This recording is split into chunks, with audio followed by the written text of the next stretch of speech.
বড় চাঁদঘর উচ্চ বিদ্যালয়ের ছাত্রছাত্রীদের নিজস্ব ম্যাগাজিন অনুষ্ঠান অন্বেষাতে সবাইকে স্বাগত।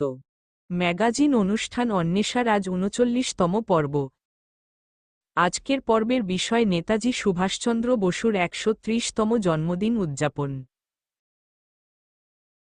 বড় চাঁদঘর উচ্চ বিদ্যালয়ে উৎসাহ ও উদ্দীপনার সাথে যথাযোগ্য মর্যাদায় নেতাজি সুভাষচন্দ্র বসুর ১৩০তম জন্মদিন পালিত হল। এদিনের অনুষ্ঠানে ভারতের জাতীয় পতাকা উত্তোলন করেন বড় চাঁদঘর উচ্চ বিদ্যালয়ের শিক্ষক দীপক কুমার দে মহাশয়। সবাই হাততালির মধ্য দিয়ে অভিবাদন জানান।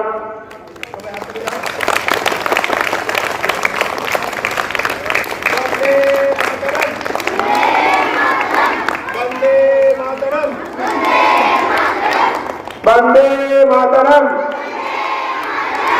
নেতাজি সুভাষচন্দ্র, নেতাজি সুভাষচন্দ্র কি, নেতাজি সুভাষচন্দ্র কি। দেখাইনি নাকি বাবারই হয়ে যাচ্ছে। বিদায় দে মা ঘুরে একবার বিদায় দে মা ঘুরে আসি, হাসি হাসি করবো হাসি দেখবে ভালোবাসি, আমি হাসি হাসি করবো ফাঁসি দেখবে ভারতবাসী, একবার বিদায় দে মা ঘুরে আসি, কলের বোমা তৈরি করে দাঁড়িয়েছিলাম লাইনের ধারে মা গো। ভারতের ওড়িশা রাজ্যের কটক শহরে 1897 সালের 23শে জানুয়ারি নেতাজি সুভাষচন্দ্র বসুর জন্ম হয়। তার বাবার নাম জানকীনাথ বসু ও মায়ের নাম প্রভাবতী দেবী। ভারতের স্বাধীনতা সংগ্রামের ইতিহাসে নেতাজি সুভাষচন্দ্র বসু হলেন এক চিরস্মরণীয় জাতীয়তাবাদী নেতা, যিনি নিজের সমগ্র জীবন উৎসর্গ করেছিলেন দেশকে পরাধীনতার শৃঙ্খল থেকে মুক্ত করার জন্য। তিনি কেবল একজন স্বাধীনতা সংগ্রামী ছিলেন না, তিনি একাধারে রাজনীতিবিদ ও সেনা নায়কও ছিলেন। ১৯৩৮ সালে সুভাষচন্দ্র বসু প্রথমবার জাতীয় কংগ্রেসের সভাপতি নির্বাচিত হন।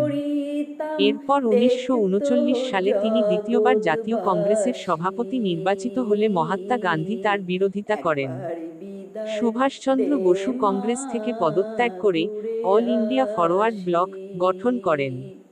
এর মধ্যে দ্বিতীয় বিশ্বযুদ্ধ শুরু হয়ে যায়। ব্রিটিশ পুলিশ এই সময় সুভাষচন্দ্র বসুকে গৃহবন্দী করে রাখলে তিনি গোপনে দেশ ছাড়ার সিদ্ধান্ত নেন। তিনি ছদ্মবেশে আফগানিস্তান ও সোভিয়েত ইউনিয়ন হয়ে জার্মানিতে পালিয়ে যান এবং সেখানে গিয়ে হিটলারের কাছে ভারতের স্বাধীনতার জন্য সাহায্য প্রার্থনা করেন। হিটলারের কাছ থেকে কোনো সাহায্য না পেয়ে তিনি জার্মানি থেকে গোপন পথে ১৯৪৩ সালে জাপানে এসে পৌঁছান।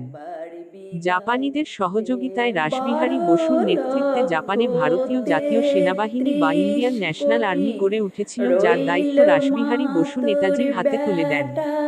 নারী পুরুষ নির্বিশেষে এই দলের সৈন্য সংখ্যা ছিল প্রায় ৮৫,০০০-এর মতো। ভারতীয় জাতীয় সেনাবাহিনী নাম পরিবর্তন করে এই বাহিনীর নাম রাখা হয় আজাদ হিন্দ ফৌজ। দ্বিতীয় বিশ্বযুদ্ধের শেষে জাপান আত্মসমর্পণ করলে আজাদ হিন্দ ফৌজের পক্ষে ইংরেজদের বিরুদ্ধে যুদ্ধ চালিয়ে যাওয়া সম্ভব হয়নি। ১৯৪৫ সালের ১৮ আগস্ট দাইহোকু বিমানবন্দরে বিমান দুর্ঘটনায় সুভাষচন্দ্র বসুর মৃত্যুর খবর প্রচারিত হয়েছিল। যদিও নেতাজি সুভাষচন্দ্র বসুর মৃত্যু রহস্য আজও জানা যায়নি বা সরকার কর্তৃক জনসমক্ষে প্রকাশিত হয়নি। নেতাজি সুভাষচন্দ্র বসু ভারতবাসীর হৃদয়ে চিরকাল অমর হয়ে থাকবেন। দেখবি গলায় ফাঁসি ও মা, তখন যদি না চিনতে পারিস দেখবি গলায় ফাঁসি, একবার বিদায় দে মা